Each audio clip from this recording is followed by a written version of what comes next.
Tu m'as enlevé mon fils. Tu me l'as volé. T'es rentré chez moi comme un voleur et tu l'as pris dans son berceau sans que je me rende compte. Quand j'ai voulu le récupérer, tu l'avais déjà envoyé très loin. Il n'avait qu'un mois, quand tu n'as pas hésité à l'enlever à sa mère. J'avais tout de même des droits. J'étais le père de ce bébé, non? Les enfants que je mets au monde sont mes enfants à moi, compris? Comment as-tu pu imaginer qu'un membre de ma famille allait grandir dans une hutte faite de bois et de feuilles de palme, et en plus avec une mère indienne? Ton fils a grandi dans les meilleurs endroits. Il a étudié dans les meilleurs établissements.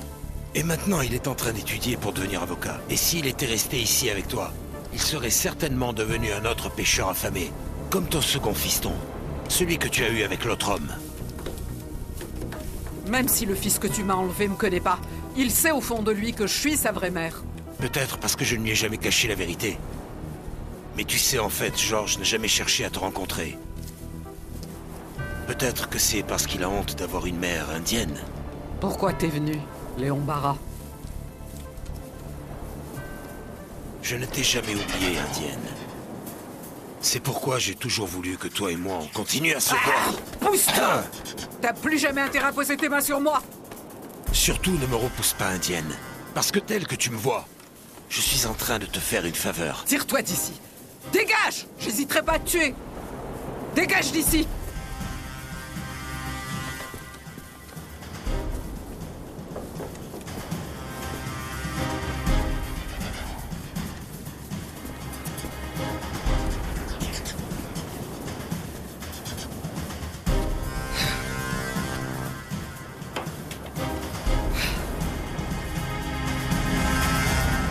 Tu ne me reverras plus jamais. Bon sang, mais qui c'est encore? Qui est-ce? Qui est-ce? J'ai dit qui est-ce? C'est le gérant!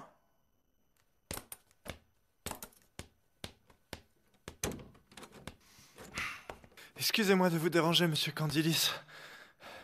Mais les gardes-côtes viennent de nous transmettre une information que vous devriez connaître. Bon, et de quoi s'agit-il? La demoiselle qui logeait actuellement chez vous. Allez, dites-moi. Dites-moi, vite, ma patience a des limites. Qu'est-ce qui lui est arrivé?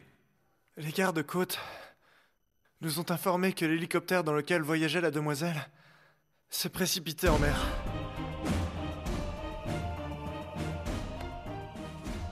Et elle? Et Corail?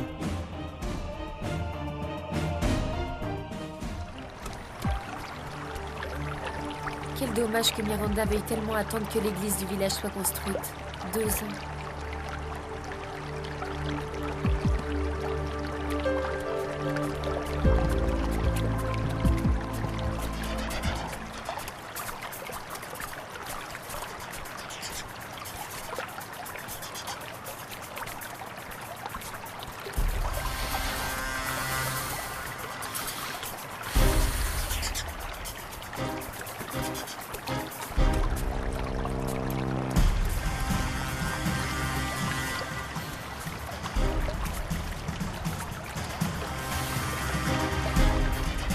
Mais où est-elle passée? Qu'est-il arrivé à Corail? Je ne sais pas.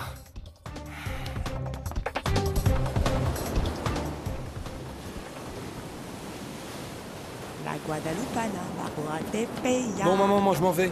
La Gua... Comment?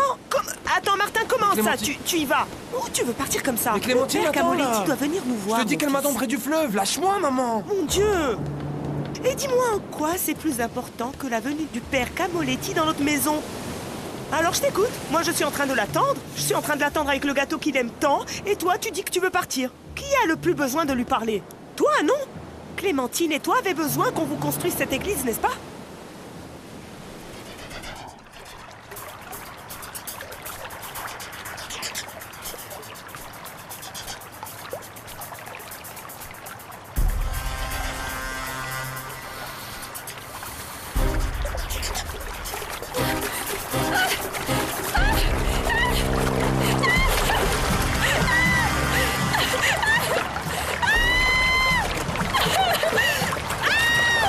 Lâchez-moi!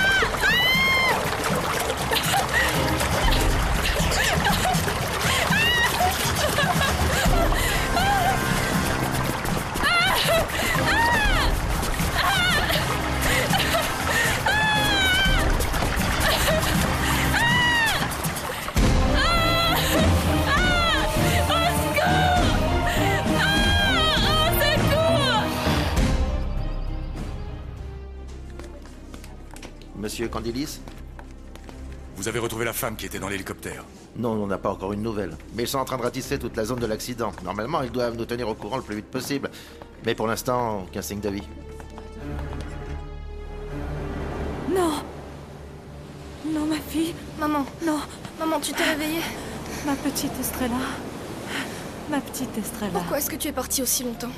Je ne suis plus ta petite sirène. Je suis devenue une femme, maman. Pourquoi as-tu mis autant de temps à revenir? Tu sais, j'avais beaucoup de choses à faire. J'ai traversé de nombreux villages. Tu aimerais que je te raconte tout ça? Oui, tu vas me le raconter, mais tu le feras quand tu iras mieux, d'accord? Pour le moment, tu dois te reposer pour reprendre des forces. Non. Les gens ont tout le temps de se reposer quand ils meurent.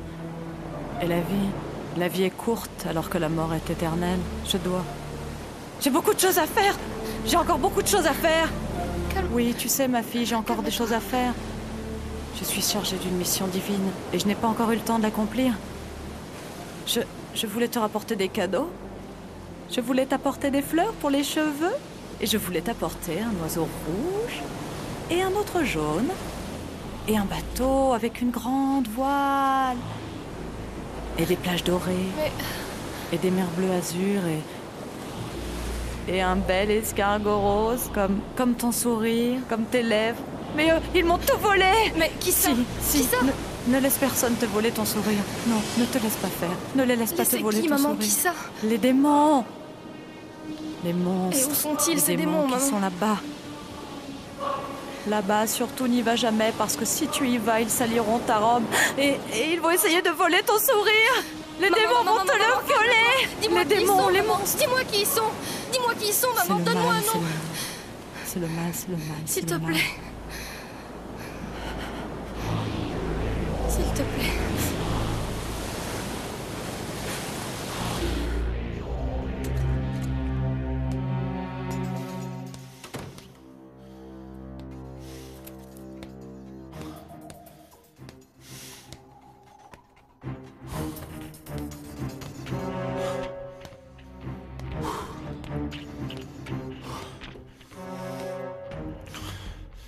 Je suis envoûté par le goût salé de ta peau sur mes lèvres.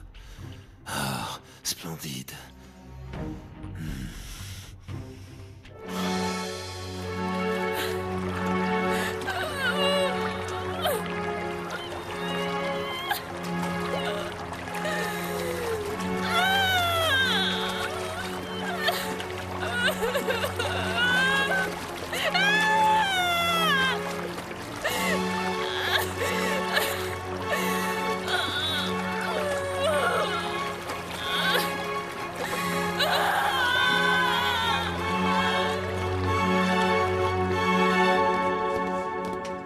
Monsieur Candilis? Je vous écoute, monsieur. Malheureusement, on est obligé de suspendre les recherches pour cette nuit. Mais nous les reprendrons à la première heure demain matin, monsieur. Non, comment ça vous allez arrêter les recherches? Corail est sûrement encore vivante, elle ne peut pas être morte. Clémentine avait l'air bizarre en rentrant de la rivière, Aurore. Elle était en larmes. Comment Je ça? sais pas, elle est allée laver le linge, elle est rentrée comme ça, je sais pas ce qu'elle a, elle veut rien me dire. Va voir, elle te parlera D'accord, peut-être. je vais voir. Ma chérie, Estrella vient de me dire que tu avais l'air bizarre en rentrant. Mais qu'est-ce que tu as? Non, rien du tout, maman. Qu'est-ce que t'as? Rien, je t'assure. C'est sûr que tu n'as rien? Oui, j'en suis sûre. Ce sont des inventions d'Estrellita, tu sais bien comment elle est. Clémentine! Ça doit être ton fiancé. Je vais lui offrir pour qu'il vienne avec nous. Je ne veux pas le voir! Dites-lui de s'en aller!